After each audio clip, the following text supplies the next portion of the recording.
Jade.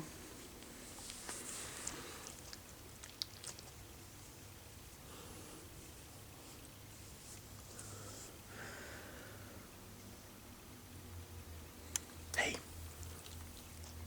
Hey, you.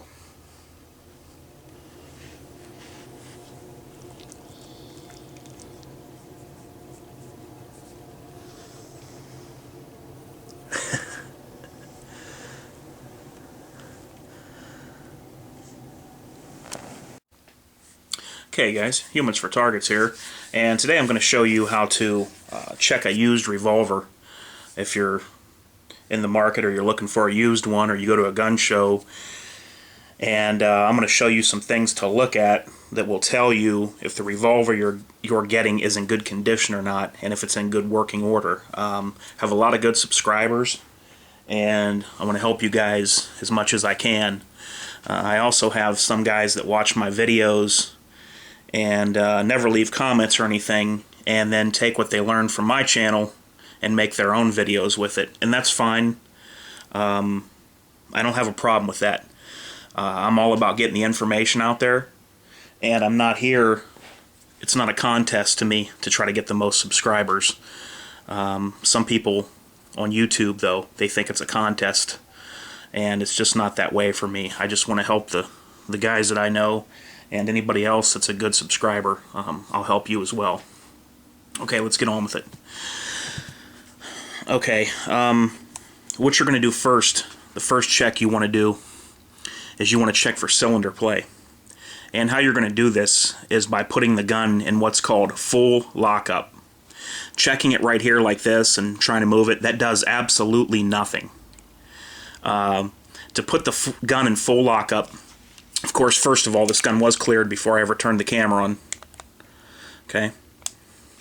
To put this gun into full lockup, you pull your hammer back. You want to pull the trigger and let your hammer down slowly. Keep the trigger fully rearward, like this. Now this gun is in full lockup. And you want to try to move your cylinder from side to side.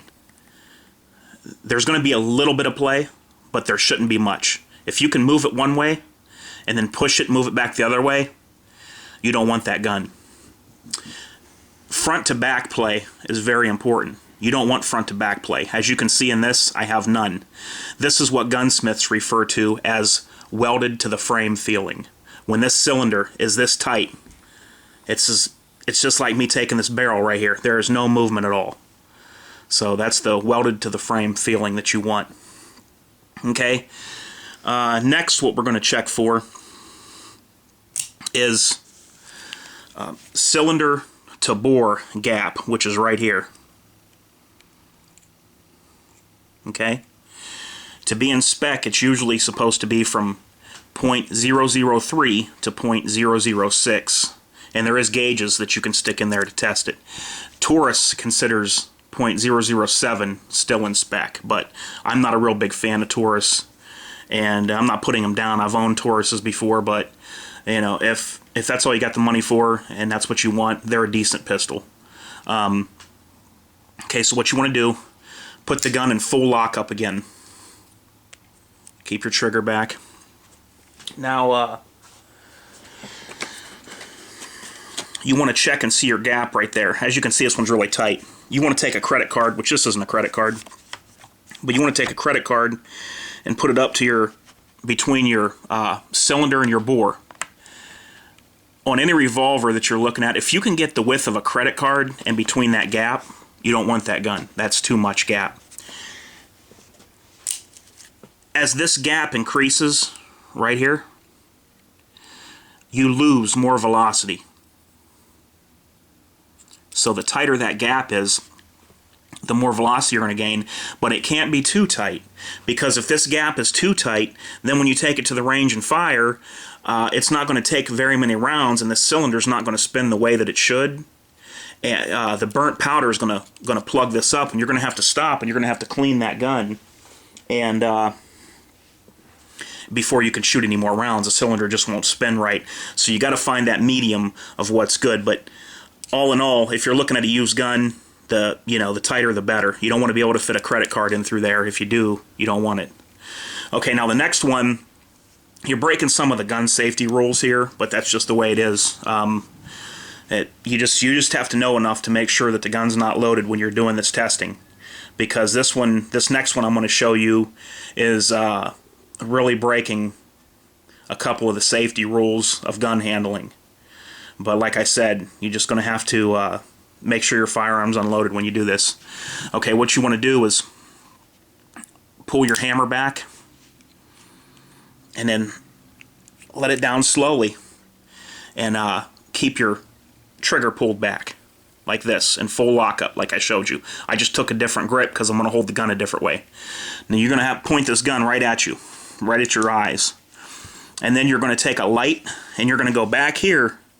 You're going to go back here with the light behind the cylinder.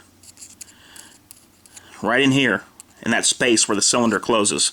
You're going to shine that light through there. This is a timing check, okay, to make sure this revolver's in time. Now when I shine this light back through here, I should be able to look down this bore back to where the firing pin is at, and I should be able to see nothing but the firing pin and that hole from the barrel. As you can see, this gun is perfectly in time. There is no obstruction. If it were out of time, you would see a partial piece of the cylinder in the way, going down toward the firing pin.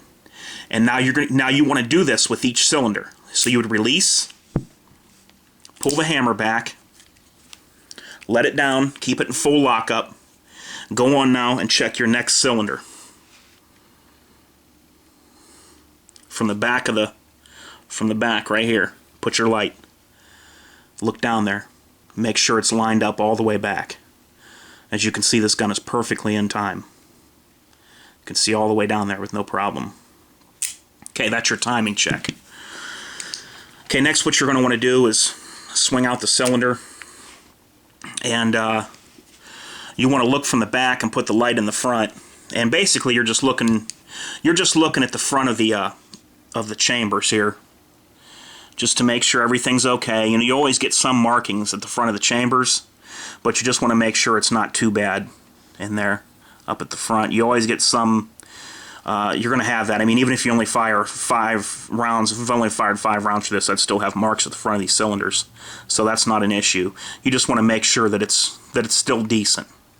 Okay, and then another thing you want to do is pull your hammer back, and don't use a lot of force when you do this, but take your hammer and move it around a little bit, wiggle it around a little bit. And what this is for, this is a test for if anybody's ever, a gunsmith is like lightened the trigger spring and they've polished the parts and the sear in there. And if they polish too much metal off and you go like this and you move your hammer around or you push on it, your hammer will fall. And it won't stay back. So just kind of, just give it a test like that. And that'll pretty much complete the testing. And if everything passes that test, and if you're happy with the way the finish is and it's the gun you want, then you can pretty much be assured without firing this gun that everything is okay with it. And that's just some good ways right there, to things to look for if you're buying a used gun, because of course I don't really know of any times that you're going to buy a gun and be able to fire it right there on the premises. But if you do all them tests that I just showed you, and everything checks out, and you like the way the finish is and everything, then you're going to get a good gun. So I hope that helps. Let me know what you think. And if you have any questions, just feel free to send me a message. Alright everyone, this is Humans for Targets, and I'm out.